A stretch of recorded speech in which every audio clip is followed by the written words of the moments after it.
사랑하는 시흥동산교회 성도 여러분, 행복한 금요일 아침입니다. 주말이 시작되는 오늘 풍성한 은혜와 기도의 응답이 경험되어지는 귀한 한 날 되길 축복합니다. 오늘은 금요일 TGI4 월십이 있는 날이죠.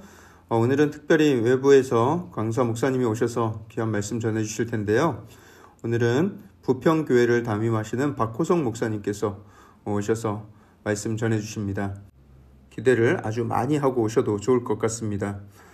또 오늘은 셀 헌신 예배로 드리는데 4개의 셀이 함께 연합하여 헌신 예배로 드려집니다. 많은 성도님들이 오셔서 또 은혜의 시간을 함께 누리시길 바라겠습니다. 그제 한 집사님을 신방하면서 들은 이야기인데요. 이분께서 연로하신 아버님을 병원에 모셔다 드리려고 부축하다가 척추뼈 하나가 뚝하니 어긋난 것이 느껴졌다는 거예요. 그 이후로 계속 통증에 시달리고 늘 찜질하고 뭉친 근육을 풀어주며 살아야 한다는 것을 말씀하셨습니다. 그 이야기를 전해 듣는데 참 마음이 아팠습니다. 우리가 예수님 앞에 죄의 짐은 완전히 해결함을 받았지만 우리 앞에는 여전히 인생의 짐들이 놓여져 있음을 보게 됩니다. 그리고 나이가 들수록 그 짐이 점점 더 우리의 어깨를 무겁게 한다는 사실에 우리는 또 한숨과 두려움이 생길 때가 있죠. 하지만 예수님께서는 우리의 죄짐뿐만 아니라 우리의 인생의 짐들도 아시고 또 그것을 함께 져주시겠다 말씀하십니다. 예수님은 세상의 왕들과 달라서 우리에게 세금만 걷고 군대에 동원시키고 궁궐에서 필요하면 자기 마음대로 차출해가는 그런 악한 왕이 아닙니다. 오히려 우리의 짐을 대신 져주시는 겸손하고 의로운 왕이십니다. 오늘 본문에서 그 왕이 예루살렘으로 입성하는 장면이 묘사되고 있습니다. 자, 그럼 오늘 2022년 2월 11일 금요일 시동을 위한 메시지 지금 시작합니다. 오늘 우리에게 주시는 하나님의 말씀은 요한복음 12장 12절에서 19절의 말씀입니다. 요한복음 12장 12절에서 19절의 말씀. 오늘 본문은 그 이튿날에는 이라는 말로 시작을 하고 있죠. 마리아와 마르다가 예수님을 위한 큰 잔치를 벌였고 그 잔치에서 마리아가 엄청나게 비싼 향유 옥합을 예수님 앞에 깨는 일이 있었습니다.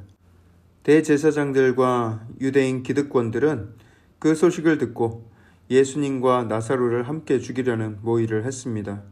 왜냐하면 나사로가 죽음에서 살아난 것을 보고 많은 사람들이 예수님을 믿으려 했기 때문입니다. 예수님이 죽음에서 생명으로 구원하시는 분이심을 발견했다면 그분을 믿고 따라야 할 것이 마땅한데 사람들은 여전히 그 기적을 보고도 기득권을 어떻게 지킬지만 궁리했다는 것입니다. 그리고 그 다음 날이 된 거예요. 예루살렘에 살고 있던 수많은 사람들 그리고 명절을 맞아서 예루살렘으로 몰려든 수많은 인파들이 예수님 오신다는 소식을 듣게 되었어요. 바리새인들은 예수님을 잡아 죽일 완벽한 계획을 세우고 있었고 사람들은 그런 위협 가운데에서도 예수님이 절기를 지키러 오실지 궁금해했었죠. 사람들은 이미 예수님을 맞을 만반의 준비를 다 했습니다. 종려나무 가지를 가지고 예수님을 맞으러 나갔어요. 그들이 외칩니다. 13절에 호산나 찬송하리로다 주의 이름으로 오시는 이 곧 이스라엘의 왕이시여 하고 말이죠. 이들의 외침은 자기들을 고난 가운데서 구원해 줄 메시아를 진심으로 바라던 외침이었습니다. 로마 황제의 꼭두각시 역할을 하면서 백성들의 피를 빨아먹는 그런 분봉왕이 아니라 다윗 왕이 그랬듯이 자신들에게 희망과 생명을 가져다 줄 그런 참 메시아를 기다리고 있었던 것이죠. 그렇죠, 여러분. 우리가 대통령 선거를 앞두고 있지만 이번 대선에 나선 후보들이 비호감이다 뭐다 하는데 그래서가 아니라 우리는 사람에게 너무 큰 기대를 가져서는 안 됩니다. 사람의 인격과 지혜는 분명히 한계가 있고 모든 사람들을 다 만족시킬 수가 없는 거예요. 우리의 유일한 소망은 오직 만유의 주 만왕의 왕이신 예수님 한 분뿐임을 기억하시기 바랍니다. 물론 나중에 이 군중들 중에 대부분은 고난당하시는 예수님을 외면하고 조롱하게 되지만 그럼에도 이 당시에 이들의 마음은 메시아를 간절히 기다리고 있었던 것이 분명합니다. 다만 이들은 예수님이 그들의 왕이 되어서 정치적으로 군사적으로 힘을 가지고 새로운 나라를 세워갈 것을 기대하고 있었던 거예요. 옛적 다윗 왕의 그 영광을 재현해 줄 것을 내심 바라고 있었던 것이죠. 하지만 그들 중 누구 하나도 예수님이 짊어지실 십자가를 함께 지고자 하는 마음 가진 사람은 한 사람도 없었던 것입니다. 사랑하는 성도 여러분, 우리 예수님께서는 이 땅에 다시 오실 것입니다. 우리는 우리 스스로가 바라는 그런 메시아의 모양을 기대하고 있어서는 안 됩니다. 내가 원하는 모양의 그리스도를 머릿속에 상상하고 있어서는 안 된다는 거예요. 다행인 것은 예수님은 모든 사람들이 다 알 수 있도록 오신다 하셨으니 우리는 그 마지막 때를 잘 준비하며 살아가야 하겠습니다. 하나님과 늘 가까이 교제하며 그분을 예배하며 우리의 삶의 목적이 그분께 영광 돌리기 위한 것임을 기억하고 있어야 하는 거예요. 내가 하늘에 속한 자로서 살아가는가 아니면 땅에 속한 자로서 살아가는가, 그것은 내 스스로 느끼는 정체성으로부터도 알 수 있지만 또 내가 평소 무엇을 섬기며 무엇을 예배하며 살고 있는가를 보면 잘 알 수가 있습니다. 내가 돈을 숭배하며 권력을 찬양하며 부동산을 우상 삼아 살아간다면, 또 세상의 쾌락으로 구술하며 세상의 허튼 말과 노래로 주문을 외우면서 살아간다면 그 삶이 어떻게 하늘에 속해 있다고 할 수가 있겠습니까? 우리의 마음이 이 세상의 우상에 빼앗기지 않게 잘 지키면서 오직 하나님만 예배하는 삶을 살아야 하겠습니다. 예수님은 왕의 왕이시지만 한 어린 나귀를 타고 예루살렘으로 입성을 하십니다. 아주 귀여운 동키 한 마리에 올라타신 건데, 여러분, 누구라도 이 작은 당나귀에 타면 상당히 귀엽습니다. 저희 집 막내딸이 타도 귀엽겠지만 제가 타도 귀엽고 마동석이 타도 귀엽습니다. 이 어린 나귀 새끼에는 누가 타도 다 귀여워요. 그렇지만 전혀 거기에 권세와 위엄은 느껴지지 않습니다. 예수님은 우리에게 그렇게 친근하게 다가와 주시는 왕이십니다.